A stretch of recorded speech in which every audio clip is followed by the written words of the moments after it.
Alors moi, je suis très surpris, je ne connaissais pas, je ne suis pas un amateur de céramique, mais je dois avouer que j'ai été très admiratif et très curieux. Je pense que ça va me nourrir dans ma curiosité et je trouve extraordinaire le travail qui a été réalisé sur ces céramiques-là. Et qui attise ma curiosité et je suis impressionné par cette technique, notamment au niveau de l'âge aussi de ces œuvres-là.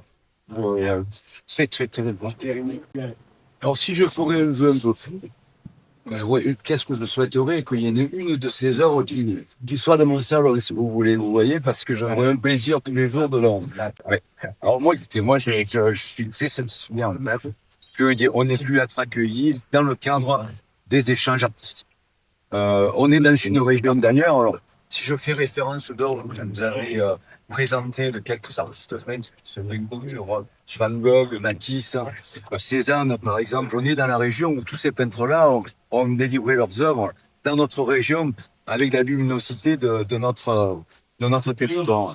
Je pense qu'il est important qu'on puisse capitaliser sur cette première rencontre, puisque la ville de Marseille, mais aussi, moi je suis élu de la Chambre de commerce, je citais aussi avec le musée de Regard de Provence, qui est un musée qui expose des œuvres de la région.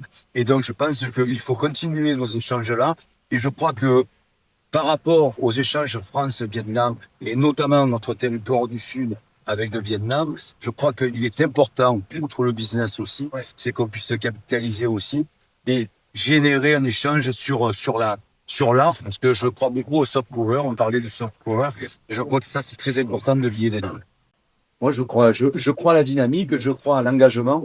Si on s'engage, on doit y arriver. Et je crois qu'on a tous les atouts, aussi bien, moi je découvre, mais l'art vietnamien et aussi l'art de notre territoire. On a des peintres, on a des sculpteurs, on a toute cette richesse.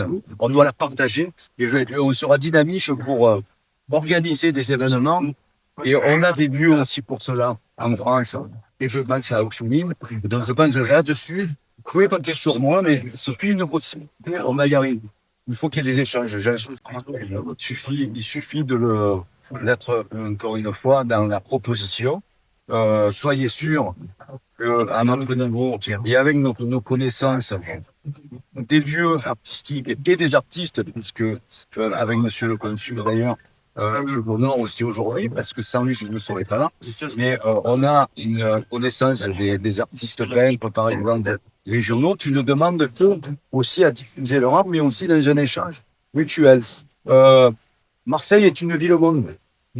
Marseille est une ville au monde. Et ça, à ce titre-là, je crois qu'on a tous les atouts pour avoir ces échanges artistiques. Donc, comme je le disais, ce soft power, moi, j'y accorde beaucoup d'importance dans notre relation politique et de business. À Marseille, on a une relation privilégiée avec le Vietnam. Ho Chi Minh est arrivé en France par Marseille. On a eu l'honneur de dévoiler une plaque commémorative à Marseille. Et puis, on a une histoire commune. Je ne vais pas reprendre l'histoire, mais nos dockers aussi avaient eu aussi une démarche un peu pacifiste, j'allais dire, à l'époque, et on a tout pour réussir. On a une relation privilégiée avec le Vietnam. Merci beaucoup. Merci beaucoup.